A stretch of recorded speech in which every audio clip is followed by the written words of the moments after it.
அடிக்கடி வந்துட்டு போங்க மாமோய். டேய், கும்பகோணத்துக்கு நான் என்ன மொத்தமா போறேன்? சொந்த வீடுறாது. பொண்ணு இல்லாம மாயவரத்துல அந்த வீட்டுல போர் அடிக்குது. அதான் கும்பகோணத்துக்கு போய் கொஞ்ச நாள் தங்கிட்டு வரலான்னு போறேன். கும்பகோணத்துக்கு போய் சம்பந்தி வீட்டுல தங்கி நம்ம மாயவரம் பேரை கெடுத்துறாதீங்க மாமோய். அடி போட்டேன். சம்பந்திக்கு ஒரு லெட்டர் எழுதி இருக்கேன்டா, வீடு பார்க்க சொல்லி. அவர் வீடு பாத்துருக்காரு. நேரா அவர் வீட்டுக்கு போய் சாவி வாங்கிட்டு தனி வீட்டுல தான் நான் தங்குவேன். இந்த சாவி எப்படி உங்க அப்பா கிட்ட கொடு. ஏண்டா டேய், நான் ஊர்ல இல்லாத சமயமா இந்த வீட்டை உங்க அப்பா வாடகைக்கு விட்டுருவானா? சாச்சா அதெல்லாம் செய்ய மாட்டாரு. அதானே பார்த்தேன். வீட்டை வித்துருவாரு.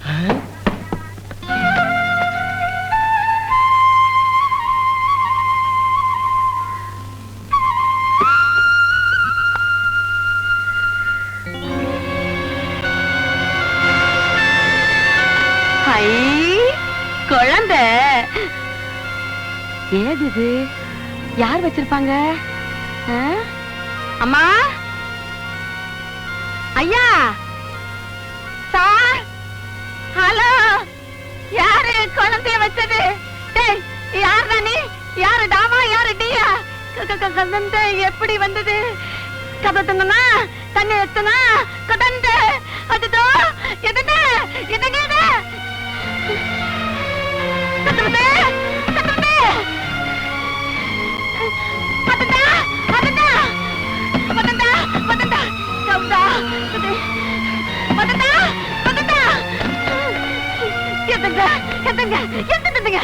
என்னாச்சு? கதை தந்ததா தந்ததா கொதந்து உலகாதிரி என்னாச்சு? கதை தந்தனா தந்ததனா கொதந்து. அம்மா என்னாச்சு? கதை தந்தனா தந்ததனா கொதந்துதா. அம்மா என்னமாச்சு? கதை தந்தனா தந்ததனா கொதந்துதா. அம்மா என்னமாச்சு? கதை தந்தனா தந்ததனா கொதந்துதா. எங்கயாவது பயந்துட்டியாடி? அம்மாவுக்கு என்னாச்சு? யாரு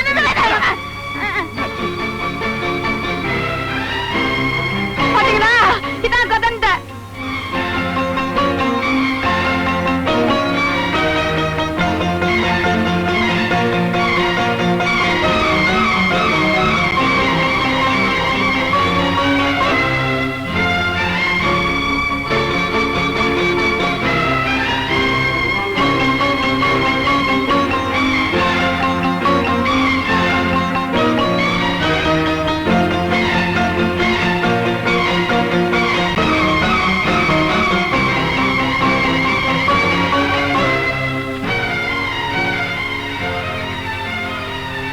கும்பேஸ்வரர் துணை. இந்த குழந்தை உங்கள் வீட்டைச் சேர்ந்த ஒருவருக்கு பிறந்த குழந்தை. சுமாரடி. ஆதலால் உங்களிடமே ஒப்படைத்து விட்டேன். இதை இனிமேல் எடுத்து வளர்ப்பதோ அல்லது தூக்கி எறிவதோ உங்களுடைய பொறுப்பு. தவறு செய்தவர் மனம் திருந்தி உண்மையை ஒப்புக்கொள்ளும் போது நான் சத்தியமாக உங்கள் முன்னால் வந்து நிற்பேன்.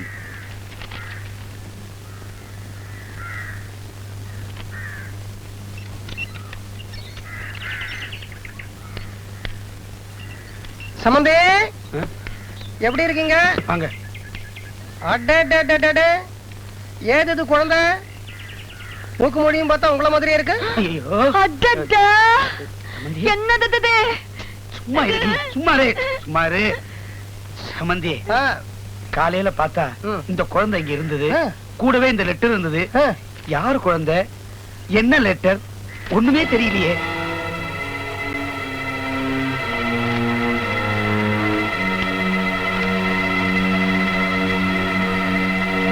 நம்ம வீட்டு விஷயம் வெளியில யாருக்கு தெரிய வேண்டாம்.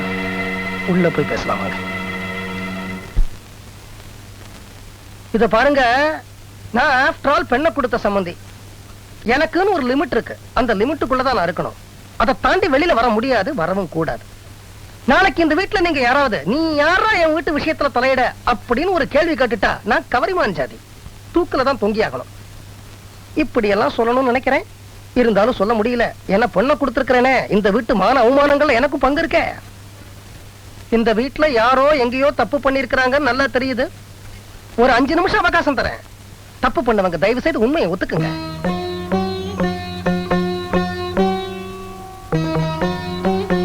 ஒரு குழந்தைய வாடகைக்கு பிடிப்பேன்.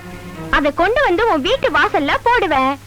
அது உனக்கும் எனக்கு தான் பிறந்ததுன்னு சொல்லுவேன்.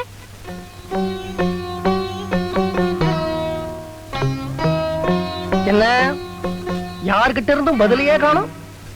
எனக்கு உடம்பு முழுக்க காது, எல்லா விஷயங்களும் என் காதுக்கு வந்துரும். இப்ப வசந்தா, உனக்கு ஃப்ரெண்ட்ஸுங்க எக்கச்சக்கம், அத நீயே சொல்லிருக்கிற. அவங்களுக்கு அக்கா தங்கச்சிகளும் எக்கச்சக்கம், அதையும் நீயே சொல்லிருக்கிற. மனசு அலபோயிர வயசு, அத நானே புரிஞ்சுக்கிட்டேன். உடற்பயிற்சி கழகம் அங்க எங்கன்னு போறேன். எங்கேயாவது உணர்ச்சி வசப்பட்டுட்டியா? நீயே சொல்லிடுப்பா. ஐயோ, நான் பெண்ணை கொடுத்த சம்பந்தி, எனக்குன்னு ஒரு லிமிட் இருக்கு, அதுக்குள்ளதான் இருக்கணும். நான் உன்னை யோசிச்சு பார்க்க சொன்னேன், அவ்வளவுதான். உங்க வாழ்க்கையில நடக்கிற சின்ன சின்ன விஷயங்களை கூட நீங்க மறைக்காம என் பொண்ணு கிட்ட ஐ எம் சாரி உங்க பொண்டாட்டி கிட்ட சொல்லுவீங்கன்னு. உங்க பொண்டாட்டி ஐ எம் சாரி என் பொண்ணு சொன்ன. இந்த சின்ன சின்ன விஷயங்கள் எல்லாம் மறைக்காம சொன்னது எதுக்காக? ஒரு பெரிய விஷயத்தை சொல்லாம மறைக்கவா? மாமா, ஐயோ, நான் பொண்ணை கொடுத்த சம்பந்தி, எனக்கு ஒரு லிமிட் இருக்கு, அதுக்குள்ளதான் நான் இருக்கணும். நான் உங்களை யோசிச்சு பார்க்க சொன்னேன், அவ்வளவுதான். மிஸ்டர் சத்யமூர்த்தி, கோவில்ல கற்பக விருட்ச மரத்துல தொட்டில் கட்டினதுல இருந்து வெட்டிங் டே அன்னைக்கு அனாதாசிரமத்துல குழந்தைங்களுக்கு ஸ்வீட்ஸ் கொடுத்த வரைக்கும் ஒவ்வொரு நிகழ்ச்சியும் உங்களுக்கு குழந்தைங்க மேல ஆசை இருக்கிறத பட்டவர்த்தனமா சொல்லுதே சார். ஐயோ, நான் பொண்ணை கொடுத்த சம்பந்தி, எனக்கு ஒரு லிமிட் இருக்கு, அதுக்குள்ளதான் நான் இருக்கணும். நான் உங்களை யோசிச்சு பார்க்க சொன்னேன், அவ்வளவுதான். சம்பந்தி, உங்க பையங்கள்லாம் யோசிக்கிறாங்க, ஆனா யாருமே உண்மையை சொல்ல மாட்டேங்கிறாங்க. சம்பந்தியம்மா, இந்த விஷயத்துல துப்பு துளக்கிறதுக்கு நீங்க தான் எனக்கு உதவி பண்ணணும். இப்போ இந்த வீட்டுக்கு பால்காரி வரலாம், தயிர்காரி வரலாம், வேலைக்காரி வரலாம், பூக்காரி வரலாம், காய்கறிக்காரி வரலாம். அவங்க கிட்ட யாருகிட்டயாவது இந்த வீட்டுல யாராவது அன்பா, அனுசரணையா, அக்கறையா, வரம்பு மீறி பேசிக்கிட்டு இருந்தத நீங்க பாத்திருக்கீங்களா? சம்பந்தியம்மா யோசிக்க ஆரம்பிச்சிட்டாங்க.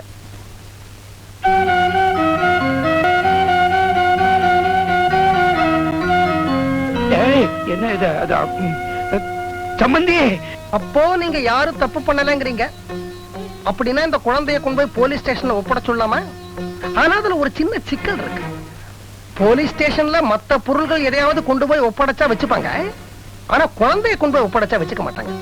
இந்த குழந்தை யாருது அப்படின்னு அவங்க பாணிலேயே விசாரிப்பாங்க. அது எப்படின்னா உங்க எல்லாரையும் மொத்தமா வேன்ல கூட்டிட்டு போய் போலீஸ் ஸ்டேஷன்ல லாக்கப்ல போட்டு ஒரு லட்டிய இன்ஸ்பெக்டர் கையில எடுத்துட்டு உங்க எல்லாரையும் முட்டிக்கு முட்டி தட்டி. ஐயோ, அதெல்லாம் வேண்டாம் சம்பந்தி. கொஞ்சம் டேய், யாராவது எப்போது ஏதாவது தப்பு தண்டா பண்ணிட்டீங்களா? நல்லா யோசிங்கடா. நீங்களும் நல்லா யோசிங்க. சரி,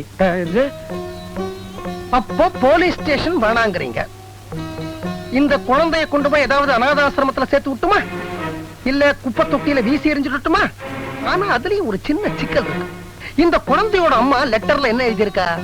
தப்பு பண்ணினவங்க உண்மையை ஒத்துக்கிற பொழுது நான் உங்கள் முன்னால் வந்து நிற்பேன், இல்லையா? அப்படின்னா இவனோட அம்மா இந்த வீட்டை சுத்தி தான் எங்கேயோ வளைய வந்துகிட்டு இருக்கான்னு அர்த்தம். நாம இவனை கொண்டு போய் அனாதாசிரமத்திலயோ இல்ல குப்பை தொட்டிலையோ போட்டா அந்த தாயோட மனசு கொதிப்படைஞ்சு நாளைக்கு கும்பகோணம் பஸ் ஸ்டாண்ட் பக்கத்துல ஊரை கூட்டி நம்ம மானத்தை வாங்கி நாக்க புடுங்கிக்கிற மாதிரி 4 கேள்வி கேட்டா இந்த குடும்ப மானம் என்ன? வேணாம் சார், நம்ம குடும்பத்துக்கு ஏற்பட்டிருக்க அவமானம் 4 செவத்துக்குள்ளதான் இருக்கணும். ஓ, வாஸ்தவம் தான். ஒரு நல்ல ஐடியா. தப்பு நடந்ததுக்கு இப்ப நம்ம கைவசம் இருக்கிற ஒரே தடயம் இந்த குழந்தை தானே. அதனால யாருக்கும் தெரியாம இந்த குழந்தைய ஊர்கோடிக்கு கடத்திக்கிட்டு போய் கழுத்து நெரிச்சு கொண்டுடுவோமா? என்ன யாரும் கிராதகன் நினைக்க கூடாது. நான் ஊர் உலகத்துல நடக்கிறதான் சொல்றேன். அப்போ போலீஸ் ஸ்டேஷன்லயும் ஒப்படைக்க கூடாது, அநாத ஆசிரமத்திலையும் சேர்க்க கூடாது, குப்பை தொட்டிலையும் போடக்கூடாது, கழுத்து நெரிச்சும் கொல்லக்கூடாது. நீங்களும் உண்மையை ஒத்துக்க மாட்டீங்க. அப்போ வேற என்னதான் சார் வழி? என்னங்க, எனக்கு ஒரு சந்தேகம். என்ன சந்தேகம்? என் பேர் என்னங்க? இப்ப எதுக்கு அதெல்லாம்? சொல்லுங்களேன். லட்சுமி. முழு பேரை கேட்டேன்.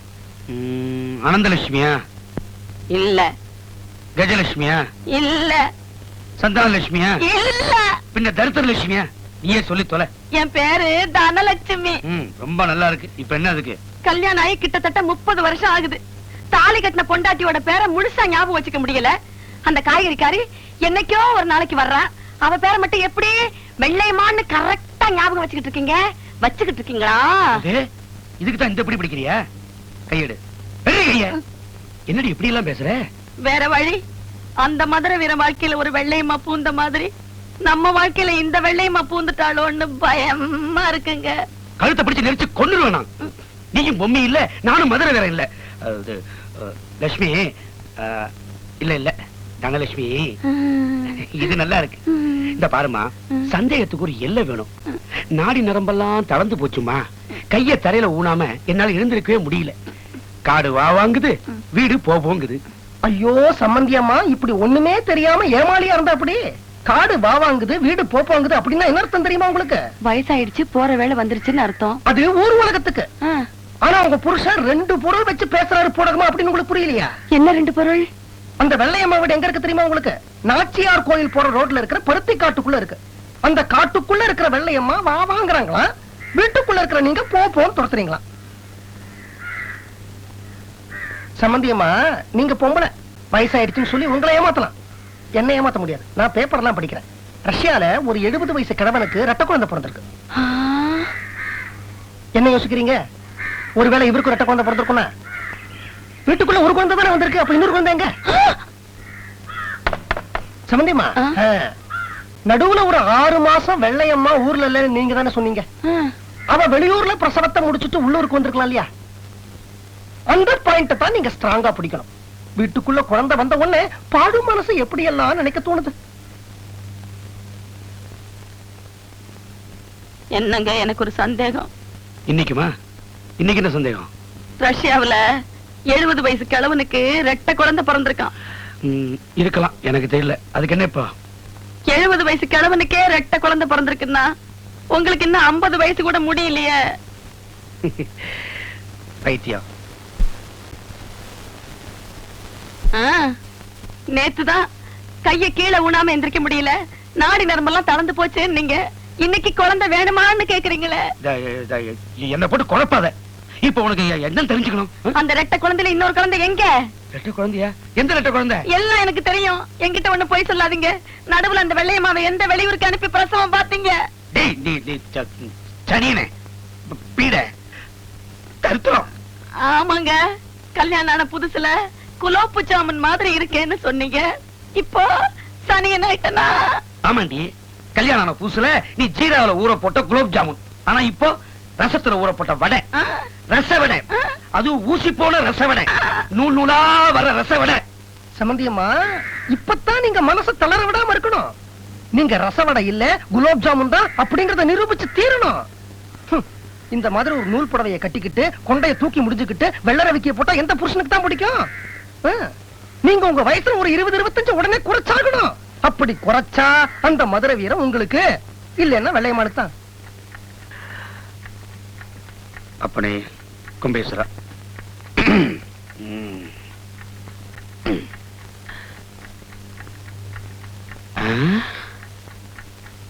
லட்சுமி,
என்னடி ஆச்சு உனக்கு? பைத்தியம் பிடிச்சு போச்சா? பைத்தியம் பிடிக்கலைங்க, புத்தி வந்துருச்சு. பொண்டாட்டிங்கிற வார்த்தைக்கு உண்மையான அர்த்தம் என்னங்கறத இன்னைக்கு தான் நான் புரிஞ்சுக்கிட்டேன். இனிமே நான் உங்களை விட மாட்டேன். கையெடு. இந்த அழகு, இந்த இளமை, இந்த யவ்வனம், என்னது யவ்வனம் எல்லாமே உங்களுக்கு படைக்கத்தான்.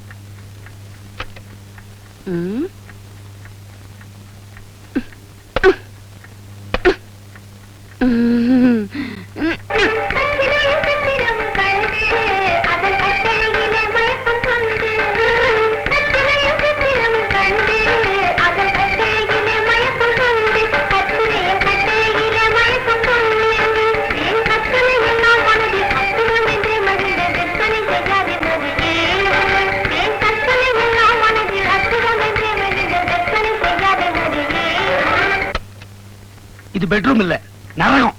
இனிமே ஒரு நிமிஷம் கூட நான் இங்க இருக்க மாட்டேன். வர்றேன்.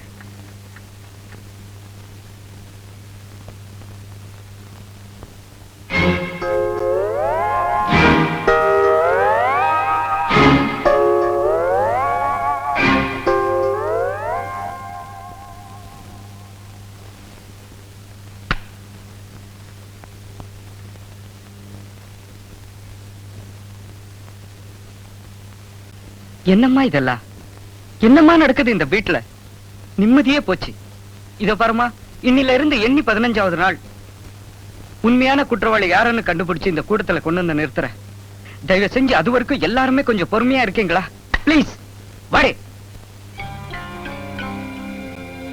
என்னங்க, என்ன செய்ய போறீங்க? சரஸ்வதி, அப்பா பொறுப்பானவர். தப்பு பண்ணிருக்கிறதுக்கு வழி இல்ல. தம்பி சின்ன பையன், நிச்சயமா தப்பு பண்ணிருக்க மாட்டான். நான் யாருன்னு என் மனசாட்சிக்கு நல்லா தெரியும்.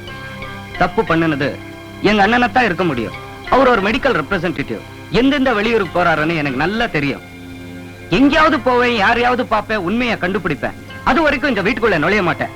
நாளைக்கு காலைல முதல் பஸ் பிடிச்சு வெளியூர் போற, என் துணிமணி எல்லாம் எடுத்துவே. போ. Go.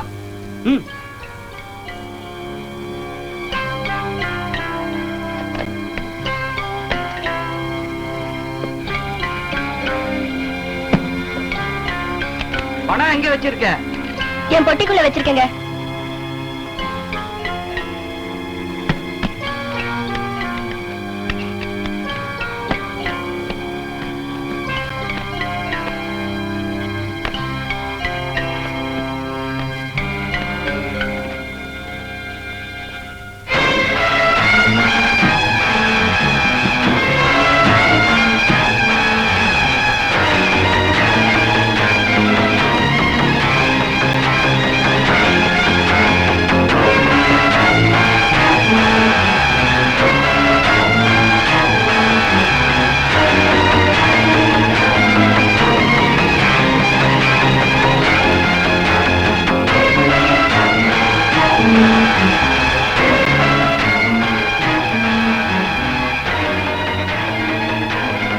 சரஸ்வதி, அமீர் மஹல் போட்டோ ஓம் பொட்டிக்குள்ள எப்படி வந்தது?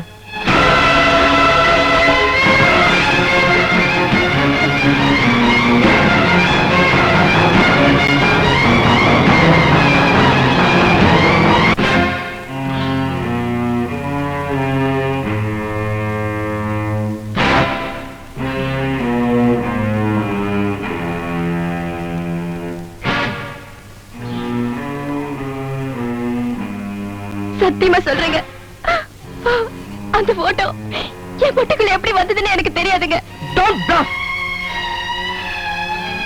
போற இடத்துல எல்லாம் ஒருத்த பின்னாடியே வந்து அட்ரஸ் விசாரிக்கிறான். அப்ப எல்லாம் தெரியாத பல்ல நடிச்சா பரவாயில்ல. இப்ப அவன் போட்டோவே உன் பொட்டில இருக்கு. இப்ப கூட தெரியாத பல்ல நடிச்சா என்னடி அர்த்தம்? அது இல்லைங்க. அவன் யாருன்னு எனக்கு தெரியற வரைக்கும் மத்தவங்களுக்கு தான் நானும் நீ புருஷன் பொண்டாட்டி. ஓகே?